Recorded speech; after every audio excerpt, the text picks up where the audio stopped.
আসসালামু আলাইকুম। সামনে কুরবানি ঈদ আসতেছে। প্রতি বছর কুরবানি ঈদ আসে, লক্ষ লক্ষ গরু হালাল পশু কুরবানি হয়। তো এটা কোথা থেকে আসলো? এটা মূলত কোথা থেকে আসলো আমরা অনেকেই জানি না। আমরা এটা জানার জন্য অনেক আগ্রহী বা জানি না। তো আজকের এই ভিডিও থেকে আমরা সম্পূর্ণ বিষয়টা আজকে ক্লিয়ার হব যে কুরবানি ঈদ কোথা থেকে আসলো। তো আপনারা সবার কাছে আমার প্রথমে অনুরোধ থাকবে যে আপনারা সবাই ভিডিওটিতে লাইক দিয়ে চ্যানেলটি সাবস্ক্রাইব করে দেন। আর এরকম ভিডিও পেতে সবাই চ্যানেলটি সাবস্ক্রাইব করে দিবেন। অবশ্যই ভিডিও ছাড়ার সাথে সাথে আপনার মোবাইলে চলে যাবে, নোটিফিকেশনের মাধ্যমে চলে যাবে। তো আমরা এখন জানতে চাচ্ছি যে কুরবানি ঈদ কোথা থেকে আসলো।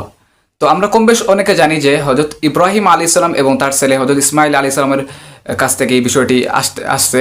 তো তারপরও আমরা বিষয়টি পুরো ক্লিয়ার জানি না, এই জন্য আমরা আজকে এই বিষয়টা ক্লিয়ার জানতে চাচ্ছি। তো হযরত ইব্রাহিম আলাইহিস সালাম উনি স্বপ্নে দেখলেন যে উনার ছেলে ইসমাইল আলাইহিস সালামকে উনি এই কুরবানি করতেছেন আল্লাহর আদেশে উনি কুরবানি করতেছেন। এটা কিন্তু আল্লাহ তাকে নির্দেশ দিয়েছেন।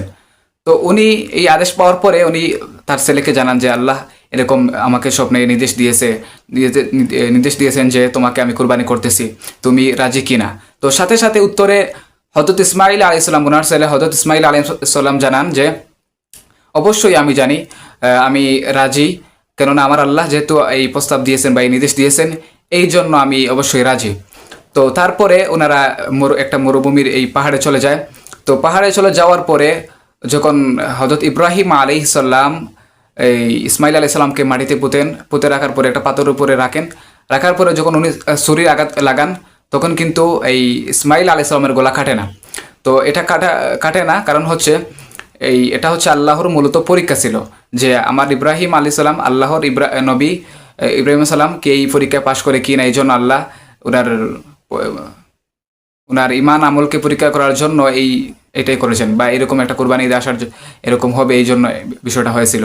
ইব্রাহিম আলাইহিস সালাম যখন ইসমাইল আলাইহিস সালামের গলায় ছুরি লাগানোর পরে যখন গলা কাটে না, তখন সাথে সাথে আল্লাহ পাক রব্বুল আলামিন জানান যে হে ইব্রাহিম, তুমি তোমার স্বপ্ন পূরণ করেছো।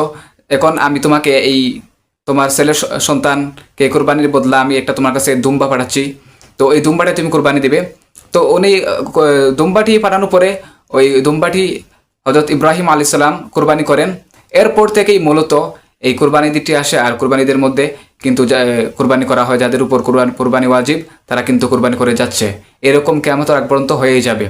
তো আমরা এই ভিডিওর মাধ্যমে সংক্ষিপ্ত আকারে জানতে পারলাম যে এই কুরবানিটা কোথা থেকে আসছে। তো তারপরেও যদি কোনো কিছু জানার থাকে তা আমার কমেন্ট করে জানাবেন, অবশ্যই আমি ইনশাল্লাহ কমেন্টে উত্তর দিব ইনশাল্লাহ। তো সবাইকে অসংখ্য ধন্যবাদ ভিডিওটি দেখার জন্য। সবাই ভালো থাকবেন। আসসালামু আলাইকুম ওয়া রাহমাতুল্লাহি ওয়া বারাকাতুহু।